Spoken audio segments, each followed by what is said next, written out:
I live alone in a pretty standard one-level house with a basement in Michigan. We get snow quite a bit in the wintertime, and I'm used to it. I'm also used to having to shovel my driveway and things like that. On one night last winter, we were getting a huge blizzard. I was glad that I was home and didn't have to go anywhere that night. The snow was supposed to last until about 2 o'clock in the morning. I did have work the next morning, so I was hoping that by the time I would have to leave, the roads would be clear enough. That night, I went to bed, I think at around 11 p.m. The snow was coming down hard, and I could see that there was already at least an inch of snow on the ground. After sleeping, I woke up the next morning and got up to see that everything was covered in snow. I would say we got about 6 inches total. I didn't have to go to work for another 2 hours, but I wanted to go outside and shovel the driveway beforehand. My driveway was not too long at all, so it would only take me about 15 to 20 minutes to shovel it. I got on my coat and boots and went outside. As soon as I got out there, I noticed something strange. My garage door was wide open. I had a one-car garage that I parked my car in, and it had a little bit of extra space for storage. I always closed it every night, and this had never happened before. I really didn't know how this was possible.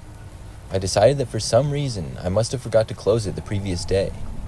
Nothing appeared to be missing from inside the garage or anything, so that was good. I got my shovel from just inside the garage where I kept it, and then shoveled. When I was done, I put the shovel back, closed the garage, and went back inside. Later on, it was time for me to leave for work. I went back into my garage and got in my car. When I was inside, I started the engine, and then I noticed that there was a man in the back seat of my car. It was some guy that I had never seen before. He was wearing a coat, a winter hat, and had a short beard. The guy looked right at me in the rearview mirror. I did the only thing I could think of, which was to exit the vehicle and run back inside. Thankfully, I had remembered to take the keys out of the ignition with me. After making it back inside, I was sure to lock all of my doors. My garage was connected to my house, and I heard the knob on the door start to turn very shortly after I had locked it. After that, I heard my large garage door opening. I called the police as I watched the man walk through the snow down my driveway and then walk down the street. At this point, I was just happy that he was leaving. The police arrived a while later, and the man was long gone by then, but I could give them a decent description of him. I went to work after that, and I never did hear if the police were able to find the guy. One thing that the police noticed that I hadn't was that there were marks on my door leading from my garage to my house. The marks looked as though the guy had been trying to get in. He must have done that during the night while I was sleeping. It really creeped me out when I realized that. I still don't know how he got into my garage in the first place though. Maybe I did leave it open, or maybe he was able to open it somehow. Either way, I'm just happy he never got inside my house.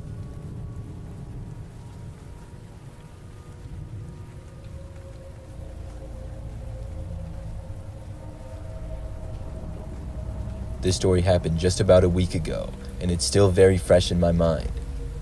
It was nighttime, and I was driving home from work, and we were getting a blizzard. I live in the Northeast, and even though we get lots of snow, I always hate driving in it. The roads can become very slippery and dangerous to drive on, and you have to drive very slow. So I was driving well below the speed limit as I made my way back home from work, which usually only took me about 10 minutes. Today, though, it took me probably 20, and the visibility was not very good either. The snow was still coming down pretty heavy, and the roads were very quiet because most people probably realized how bad of an idea it would be to drive in these conditions. As I was about halfway home, I saw that a car was coming up on me quick from behind. I'm not sure where it came from exactly, but soon it was right behind me. It made me nervous because it seemed to be driving dangerously fast and close to me in this weather. It did not try to pass me though, it just tailed me. As I made the slow drive home, the car behind me stayed in my rear. This continued all the way until I made it to my street, and when I did, the car behind me turned as well. This was suspicious now. Of course, I hadn't seen the car very well with all the snow, so I guess it could have been a neighbor. Eventually, I made it to my house, and I pulled into my driveway. When I did, the car behind me pulled in. Now I was really concerned. Who was this, and why did they follow me all the way home? I parked my car and waited for a minute to see if whoever was in the car behind me would get out. They didn't though, and remained inside the car. I was trying to get a look at who was inside, but their car was a ways down the driveway at the far end of it, and I was parked close near my house where I always did. It was still snowing a lot, so I really couldn't see anything. I considered getting out and asking what they wanted, but I was just concerned whoever it was would be dangerous. After all, they followed me all the way to my house in a blizzard.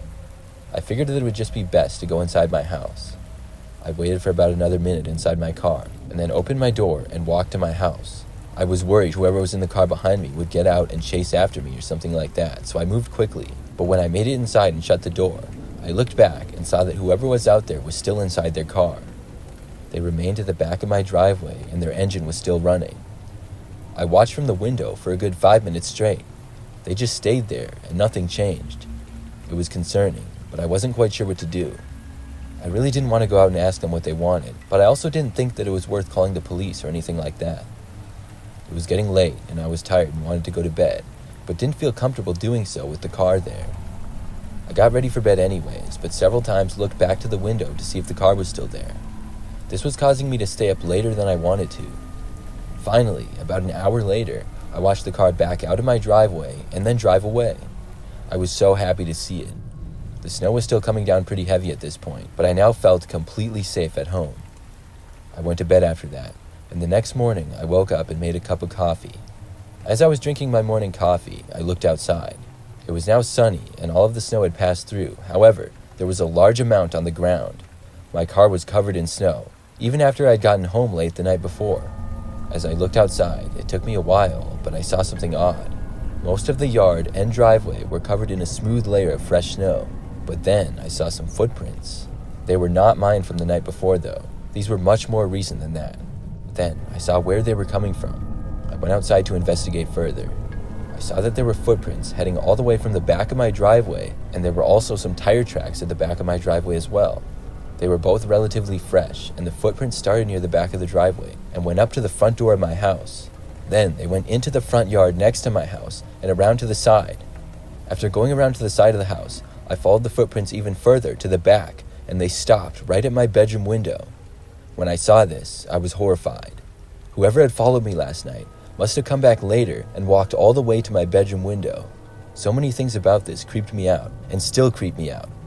This wasn't very long ago at all. Since it happened, I haven't seen the car or noticed anything strange, and I'm hoping it stays that way.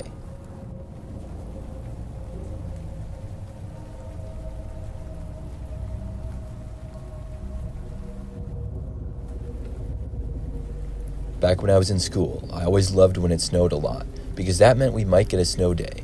Any chance to stay home from school was nice, and I also enjoyed going out and sledding or snowboarding at nearby hills. Well, one time when I was in high school, we got a bunch of snow for like 2 days straight. It started in the middle of the day on Thursday, and when I got home from school, we already had a few inches of snow on the ground. It continued that day into the night, and basically lasted all night long. When I woke up the next morning on Friday, my mom told me that school had been canceled and we were having a snow day. I was really happy to hear this news, and I was able to sleep in for a few more hours. I finally got up at about 9 a.m. It felt so nice to get the extra sleep, and I had some breakfast before going out to shovel the driveway. This is something that I always had to do. It was kind of a chore of mine. I remember that we had a snowblower one year, but it broke, so we went back to shoveling. Our driveway was pretty average, and it didn't take me too long to finish it. When I was almost done, I saw a guy walking down our snow-covered street in my direction. I did not recognize him, but obviously he must be a neighbor because I didn't see any car nearby. Our neighborhood was pretty large, and for the most part, average. The yard sizes and house sizes were not very big or small, and there were several blocks of houses all in a row. The man walked right up to me as I was finishing shoveling my driveway. He waved and said hi to me, and I did the same. He told me that he was my neighbor, and his name was Dave. Dave was wearing a red coat, a gray winter hat, and black winter gloves. I also noticed that he had a sling over his left arm. He asked me if I had a snow day, and I told him yes. Dave then said that he saw me shoveling and wondered if I would mind shoveling his driveway too. He explained that he recently hurt his arm and couldn't shovel because of it. I thought about it for a minute. I didn't know this guy or where he lived, and I also didn't know how long his driveway was. Plus, shoveling wasn't something I especially enjoyed doing, but at the same time, it would be a nice thing to do. As I was thinking about what to say back to Dave as a response, he broke the silence, saying that he would pay me $20. This sounded good to me, and I said yes. Dave told me to follow him, and we walked down the street to the end of it. We then walked about another 2 blocks, which surprised me how far away this guy seemed to live. I was wondering why he went this far away to ask me to shovel his driveway. Finally, we arrived at his house. I could see that his driveway was covered in snow, but it wasn't very long, even shorter than mine. This was a good sign.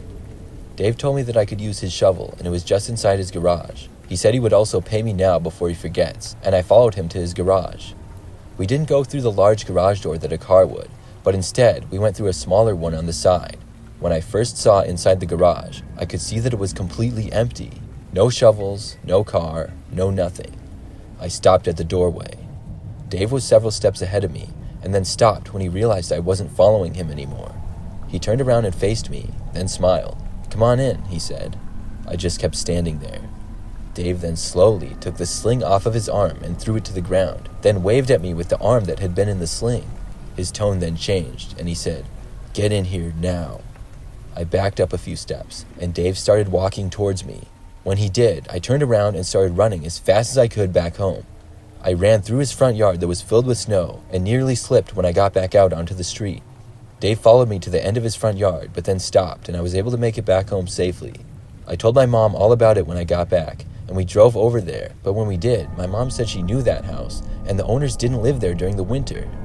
Obviously, the guy was gone, and there wasn't much information that we would know about him. This was so creepy, and I didn't shovel the driveway for a long time after that.